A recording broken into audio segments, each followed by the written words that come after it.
যে ব্যক্তি রাতের বেলা পড়বে, বর্ণনা এসেছে যে দারিদ্রতা আপনাকে স্পর্শ করবে না।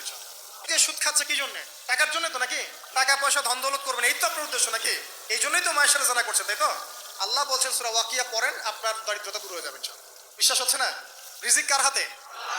না, রিজিক তো আমাদের হাতে। এটা মানুষ বিশ্বাস করে না। আসলে এটা মুখে বলে, মানুষ মুখে বলে রিজিক আল্লাহর হাতে। মানুষ যদি বিশ্বাস করতো রিজিক আল্লাহর হাতে, তাহলে মানুষ কেমন করে সুদ খাবে? মনে করছে রিজিক আমার হাতে, আমি যদি খাই সুদ তাহলে আমি গেইন করবো, যদি না খাই তাহলে আমি দারিদ্রতায় ভুগবো নাকি? যদি আমি ঘুষ নেই তাহলে আমার উন্নতি হবে অর্থনৈতিক, যদি না নেই তাহলে আমি মরে যাবো, না খেয়ে মরে যাবো। যদি আমি দুর্নীতি করি তাহলে আমি বাঁচবো, আমার সন্তানরা ভালো থাকবে, যদি না করি আমি দারিদ্রতায় মরে যাবো, তাই তো? এই কনসেপ্ট ছাড়া কেউ এগুলা কাজ এমনি করতে পারে নাকি? নিঃসন্দেহে আমরা মনে করি যে রিজিকের মালিক আমরা, আল্লাহ নয়। শুধু মুখের মধ্যে বলি যে রিজিকের মালিক আল্লাহ। রিজিকের মালিক যদি আল্লাহ হতো তাহলে আমি হালাল পথে থাকতাম এবং তাওয়াক্কুল করতাম যে আল্লাহ আমাকে যা রিজিক দিয়েছেন তা তো আসবেই, আসবে না? আসবেই।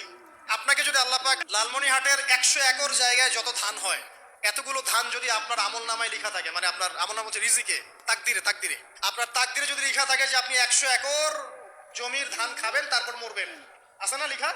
আচ্ছা, একটা দানা কম বেশি হবে? আপনি যদি আল্লাহর প্রতি তাওয়াক্কুলই করেন তাহলে আপনি আল্লাহর পথে থাকবেন, বিশ্বাস করবেন যে আল্লাহ পাক যেটা লিখে রাখছে আমার তাকদিরে রিজিক, এর একটা দানা রেখেও আমি পৃথিবী থেকে যাব না, সিম্পল। তখন আপনার অন্য পথে যাওয়ার কোনো কারণ নাই।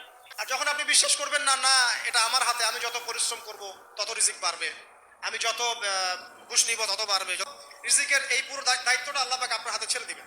আল্লাহ পাক আপনাকে কোনো বারাকা দিবেন না। ইয়ামহাকুল্লাহু রিবা ওয়া ইউরবিস সাদাকা। সদকা করলে সম্পদ বৃদ্ধি পায়, আর রিবার মধ্য দিয়ে সম্পদ ধ্বংস হয়ে যায়, একদম মাটিতে মিশে যায়। অনেক গভীরে চলে আসছি, আসেন আবার রাতে চলে আসি। রাতটা কিভাবে এনজয় করতে হয় এটাই আমাদের আজকের লেকচারের টপিক। মানে আমরা কিন্তু জীবনটাকে অনেক বোর মনে করছি না? এই যে ব্যবসা বাণিজ্য, চাকরি বাকরি, বিবি বাচ্চা, পরিবার, অনেক অনেক যন্ত্রণা নাকি, অনেক সমস্যাই না? কিন্তু আল্লাহ পাক ইসলাম দিয়েছেন কিন্তু জীবনটা উপভোগ করার জন্য। কি জন্যে? উপভোগ করার জন্য। আমরা আগে ভাবতাম আল্লাহ পাক ইসলাম আসলে কি জন্য দিলেন মানব জাতির? উত্তর হচ্ছে তিনটা। এক, ইহকালীন সাফল্য, এক। দুই, পরকালের মুক্তি, আর তিন হচ্ছে আপনার জীবনটাকে উপভোগ করার জন্য। আপনি জীবনটাকে ইসলাম দিয়ে যেভাবে উপভোগ করতে পারবেন অন্য কোনো বিষয় দিয়ে পারবেন না। দেখেন কিভাবে, রাতটা নিয়ে কথা বলি। এই যে রাত হয়ে গেল, আমরা আয়াতুল কুরসি পড়বো, আমরা সূরা বাকারার শেষ 3 আয়াত পড়বো, সূরা মুলক পড়বো, আরেকটা সূরা বলি, সূরা ওয়াকিয়া। কোন সূরা?